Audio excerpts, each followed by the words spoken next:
So, hello there everyone and welcome, it is Niran here, and today it is time for episode number 3 of our Bournemouth Career Mode here on FIFA 18, and oh my word, has the reception on this series been insane. Flipping 50,000 views on the first episode, 20,000 views on the second episode in a day is insanity. So you guys are absolutely loving this series, so thank you so much for that. It's really awesome to see that you guys are genuinely engaging in this series quite a lot. On top of that, we've also hit 43,000 and 44,000 subscribers respectively since I last uploaded an episode of this series, which is ridiculous as well. So thank you guys ever so much for that. But today we're going to be getting into even more transfer activity as well. Now in the background you'll have been seeing I'm just sort of scrolling through the team, just in case you guys don't have much of a sort of knowledge of the Bournemouth side. These are all the players involved, including some of the guys out on loan. So if you want to pause on any of them for a bit longer to see any of the specific attributes or anything,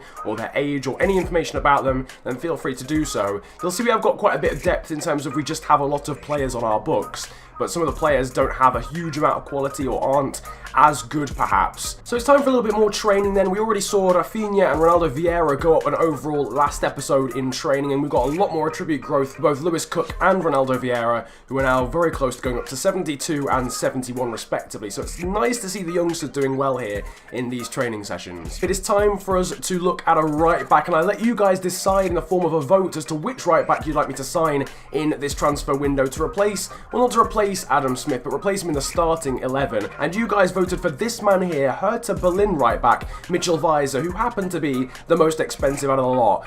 It took ages trying to get this guy to, or trying to get Hertha to accept a bid for him. I think in the end we agreed with 15.5 mil. So that is obviously great, but it does mean we are going to have a lot less money to bring in a central midfielder, although I will still try and do that. Maybe we might have to sell a couple of players. Alright, so straight off the bat, Mitchell Weiser is wanting crucial as a crucial first team player as a squad role. I wonder if they'd be willing to go down to important. Should we try countering that? We'll try countering it at important. They're definitely looking at crucial. We'll accept it for now and then deal with the consequences if that doesn't come to fruition. And thankfully for us, owed Mitchell, after all the trouble that he gave us in trying to sign him and agree a fee, he doesn't want a release clause. That's absolutely fine. We'll accept that as well. It's nice to see that Mitchell will be pretty committed to staying at the side. £33,000 is on the table, and then a signing bonus of 430,000. Counter that quickly, and then we are going to edit wage and signing bonus, drop this down by 130k to 300,000, and then bump up his wages to 45,000. They are happy with that. Good, because we've got more in wages than we do in transfer budget, especially if we're going to try and sign a central midfielder this episode. So that then is done.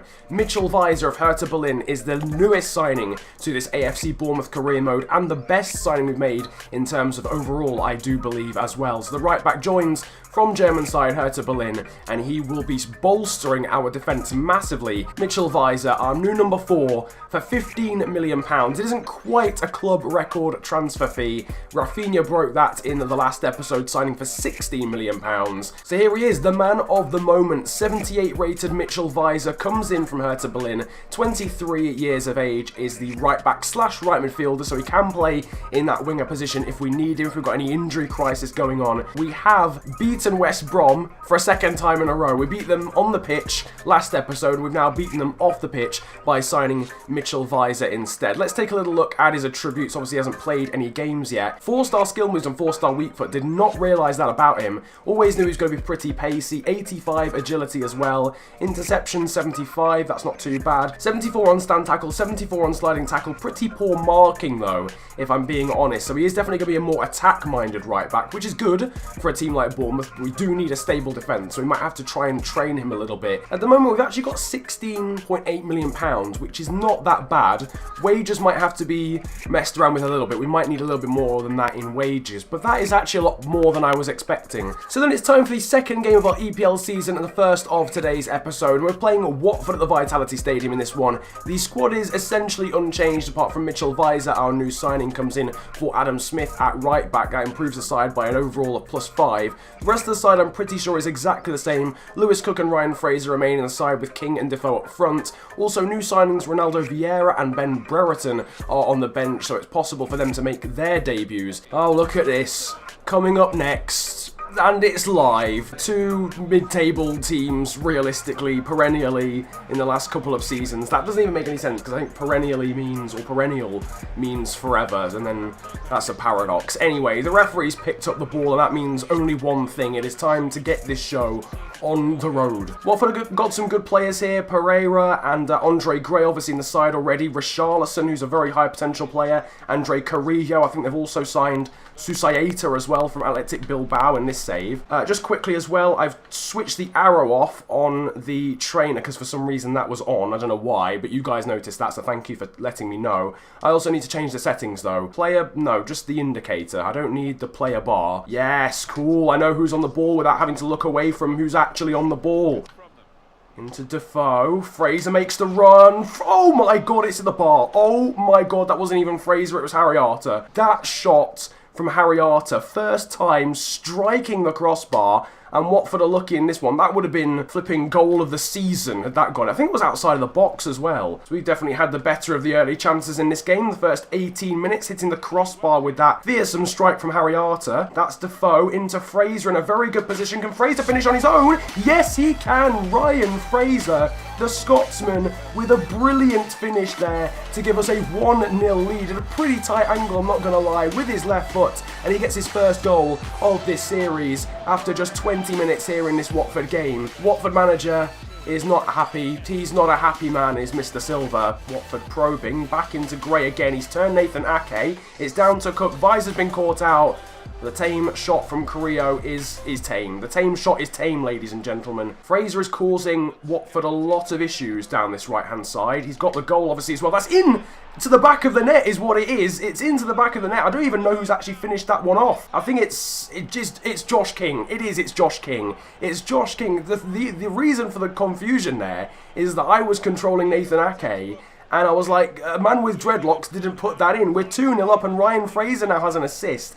Josh King powers in the header straight from the corner. No chance for the Watford goalkeeper. Can Watford do to us what we've just done to them from the corner? Swung in by Susayeta towards Prödl. It's bouncing around, fallen to Prödl.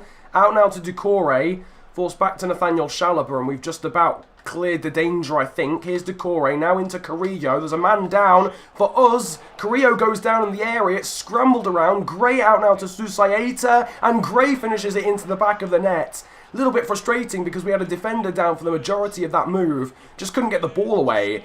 Seemingly, we actually brought down someone in the area, but the referee didn't see it. Either that or he gave an advantage. But Gray, giving the ball to Susayeta, gets it back to Gray in a great first-time effort. And Begovic, Begovic, many questions need... Yeah, you're on the screen. The game knows it's your fault, mate. A lot of questions need to be answered about that, or asked in the first place, and then answered afterwards about that piece of goalkeeping play. Fraser spraying that out wide now to Rafinha, who's going to try and use some dribbling ability to get past his man. Nice little turn into Jermaine Defoe. Goes for the curling effort, and it's into the back of the net. What a goal from Jermaine Defoe. The best goal of the series so far. He's going to go towards the crowd. Give him a hug, lad. Go into the crowd. There he is. He's not giving them a hug. It doesn't matter. It's 3-1 inside one flipping half of football. Rafinha with some great dribbling to make that happen. Although maybe beating his man a little bit too easily there. Passes it to Jermaine Defoe. And the finesse effort into the far corner from the English veteran is a beautiful one. This is a great angle to see it as well. Defender maybe could have got there if he'd adjusted his body correctly. We've got another man on a yellow card. Our defenders are just racking up yellow cards, and I'm not actually seeing what they're doing at all. Anyway, here comes Lewis Cook. Susayeta, Chalobah into Pereira. Great turn from him, but the shot is a very poor one. Whatever the circumstance, Nathaniel Chalobah comes off. Same for Andre Gray, which surprises me because he's been a massive thorn in our side for the entirety of the game. James Milner on the move, potentially, apparently. Bayern Munich are interested. That is probably... that's the last thing I expected today, and I've seen a lot... I expect to see a lot of things today, and that is probably the last of them. I haven't seen much of Rafinha going forward. I know he set up the first goal, as we give the ball away again. But he has been good going forward and tracking back. That's poor defending from me. It's Carrillo into Zarate, and Mauro Zarate finishes it off beautifully. Does the Argentinian. Lovely knee slide as well to end it off, and suddenly Watford are back in this game, and the man that was so legendary for us on FIFA 15 in West Ham career mode, has scored against us. I didn't actually even recognise him when he came on for Andre Gray. Charlie Daniels into Arter. Fraser was free there, but I just didn't see the run until it was too late. Weiser goes in for the challenge. Oh my god, no way. No way has this occurred. I don't even know how he got the first yellow card. How did he even get the first yellow card? On his full debut, we're going to need to change this drastically. Ryan Fraser is going to become a right wing back, and Charlie Daniels will become a left wing back. We'll swap Weiser in there, and then we'll just adjust the position slightly so that Ake is more central. There we go, left centre back, and Cook will also be more central as well. And we're down to 10 men, crucially, after the dismissal of our new boy, debutant Mitchell Weiser. What a shocking way to make your debut. But here's Rafinha in a tight circle of space. Rafinha has scored an absolutely beautiful goal. What a goal from the Brazilian out of absolutely nowhere. There's a 6th goal in this game. I mean, the keeper maybe should have saved that at his near post, because that is a ridiculous angle to be scoring at. It's not even gone top corner. The keeper's got to save that. But the turn, dribbling ability, a very powerful finish. Rafinha gets his first goal of the series. Rafinha swings it in. It's been missed by the goalkeeper. Arter tries to get there but can't get a foot to it. And both the keepers are having an absolute nightmare in this game so far. Brereton into Rafinha, the two new signings combining. Arter out wide now. That's to Adam Smith, who can cut inside. Rafinha into Ben Brereton. Oh, he's hit the post. No, that would have been perfect. That would have literally finished the game completely and utterly perfectly if Ben Brereton had scored. Here comes Charlie Daniels is just on a mad one. Feed in Brereton. It's Brereton again, and he's missed again. This time dragging it wide. But that was a slightly more difficult opportunity. This game has been carnage. Sakura is probably, he's off. He was probably having the time of his life being involved in this game. Arter, I need the run from Smith. I've got the run from Smith. I need the run from Brereton. I've got the run from Brereton. It's chested down and it's poked in by the new boy. Ben Brereton gets his goal finally in the 90th minute of the game.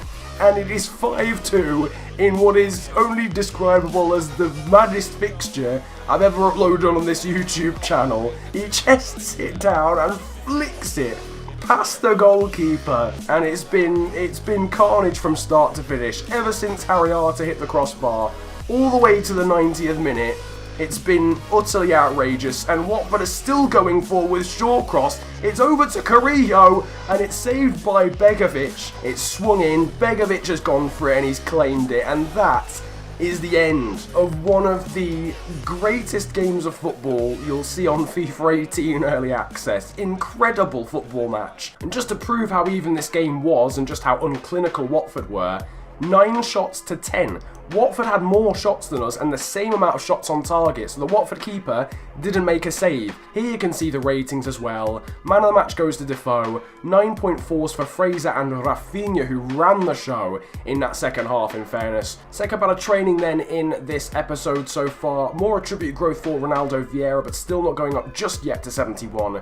It's nice to see him progressing so well though in training so far. A lot of the players are attracting some attention, but they're going to be attracting some attention from me shortly, because it's now time to make some bids for some central midfielders. You guys put in some suggestions. A lot of them, to be honest, were the players that we already had on the short list, especially the likes of Amiri. Dendonka was also featured quite a lot, but this man here, Otavio, was a very interesting one, who could actually build up a Brazilian link with Rafinha. Now this is very interesting. Otavio, we went in to approach to buy, and before we get to the cutscene, it says the player is absolutely not for sale, as the team doesn't have enough depth in this position. That is very interesting, and he actually, to be fair, does say the team will not sell this player as he is too important for the club. So, not gonna lie, I like that. It's frustrating for the series, because obviously I'd like to bring in Otavio, but it's good that you can't just sign whatever player you want. We've got actually the same notification for Leander Dendonka, who I also want to sign, and again, we're not allowed to bring him in either, because Anderlecht say he's too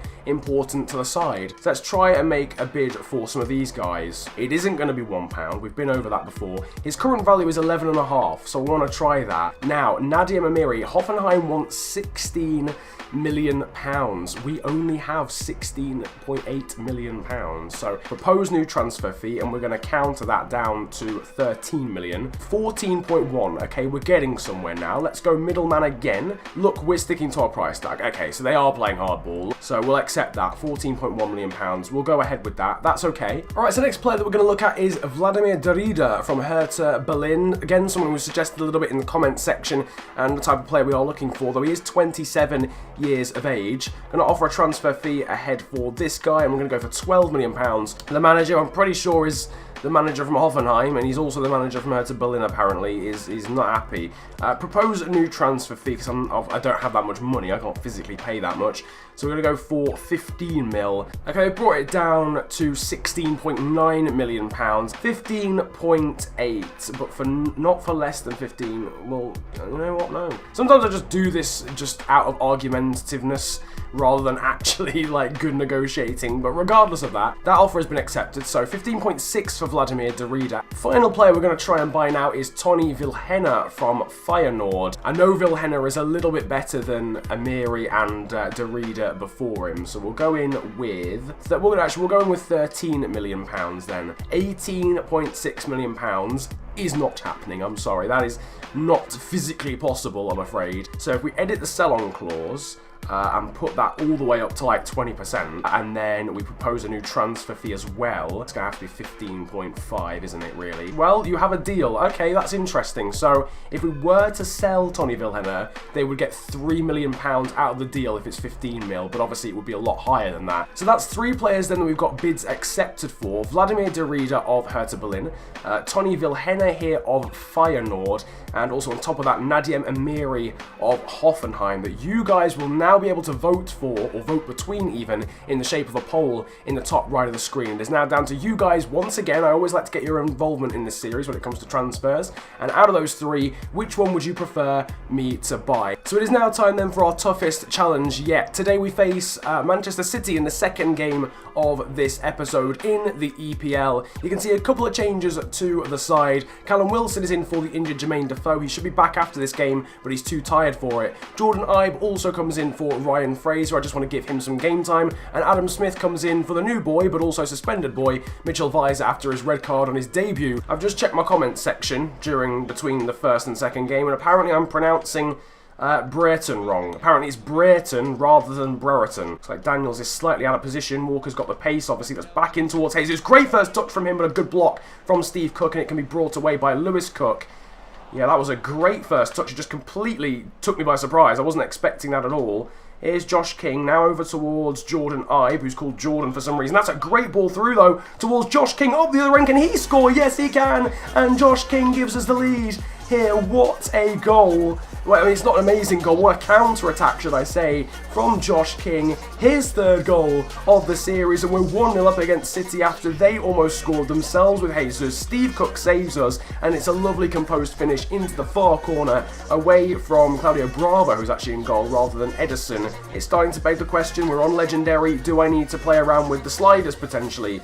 That Watford game was a pretty difficult one, and I think we could have lost it potentially if things had gone the opposite way, but we don't want this to be too easy by any means at all, so we want it to be realistic. And now we can break with Lewis Cook. This is King going for the 1-2 between himself and Wilson. It's back to King again. Can he go for a very similar goal to what he just scored? He can't, because he's brought down last man by Eliakim Mangala, and that is going to be a penalty and surely a straight red. Indeed it is for the Frenchman, and poor Gabby Jesus' sacrifice looks very disappointed as he comes off the pitch. Pep Guardiola, just explains to him, you need to come off because we need an extra defender on the pitch. Joshua King steps up. It's going to be high, hopefully, into the right-hand corner, and it is. It's a perfect penalty from Joshua King, and we are 2 goals up in this game. And poor Pep Guardiola is seeing the game unravel in front of him. We take an early lead. Mangala gets sent off, and we score the resultant penalty. Arta out wide to Rafinha. Now this is King into Wilson, who's 1-2 with King, set up that penalty for us. Arta back to Wilson again, back towards King. Can he get a hat-trick? It's back to Wilson, now into Arta. That was amazing passing play. De Bruyne back towards Aguero again, but Steve Cook, who has had Aguero in his back pocket all game, Sweeps up again. Lovely back heel from Ibe. More of the same, please, I think is what I'm looking for. Rafinha. Rafinha, stop it, boy. You've already scored your first goal. He's going on a run. Rafinha with the curling effort. Bravo has to punch clear. That's King in towards Wilson. Go for the back heel. It's back to Jordan King. It'll fall for Rafinha, who pokes it in, but I think he's offside. Indeed he is. These front two. I mean, I know Defoe scored 2 goals this season, but I have not seen... Rafinha's about 7 years offside, but Callum Wilson and Josh King are just on the same wavelength. Fernandinho into Mendy. This time into feet towards Aguero. That might work a little bit better for City. Now down the line to Benjamin Mendy. So he got support in the box, not really. That's Aguero into Fernandinho. And the first bit of really good attacking play there as Aguero fizzes that into Fernandinho. Bit of play there between King and Arter. Rafinha is in acres of space. This Rafinha for his second goal of the series. Can he put it in? He hits the post from potentially one of the easiest positions that he'll ever find himself in. And Man City live to fight another day. And that is the end of the game, ladies and gentlemen. It is a 2-0 victory, and in all honesty, a pretty comfortable one against Manchester City. Only one real notable chance for them. So a pretty dominant performance all round. Ends with Josh King as man of the match, 9.4 rating for him. Jordan Ibe, actually interestingly as well, got an 8.9, so the game definitely thinks he had a good game. So that is that then for today's played action in this episode, and you can see how it has affected the Barclays Premier League, not even the Barclays Premier League, how it has affected the Premier League table in today's episode. We are top on 9 points, the only team in the EPL with a 100% record and a +7 goal difference as well, ahead of Swansea City, Spurs and West Brom, so a pretty unconventional top 4. Only 3 games played though, is obviously a long way to go in this season, but I think we do need to make this a lot more difficult for myself. I think the sliders need to be played with a little bit, and hopefully that will produce some more varying results in the next episode, but some great action in this one, and I hope you guys have enjoyed it. In the background though, you'll now be seeing the Hall of Fame, and there's some new records broken. We'll now probably have Josh King, I imagine,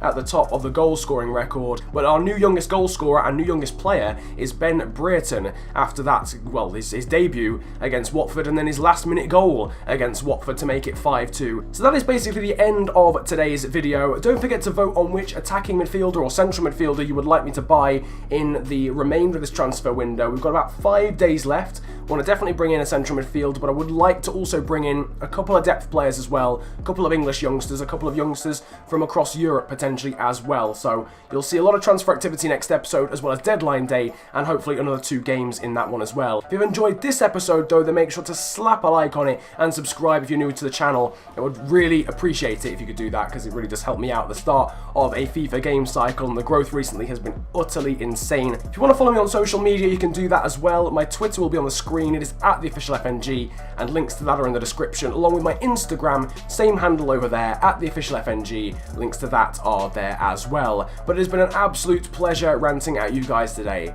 Have a wonderful day, enjoy yourselves, and goodbye. Yo, Massapeals. I roll out with some monsters. Looks like your team and you watchers. I do not roll with imposters. Sound like the man in the Oscars. I'm drunk off Henny and Fosters. I have a career, I am jobless. This bitch f me so hard, I might just end up unconscious. I like girls in lingerie.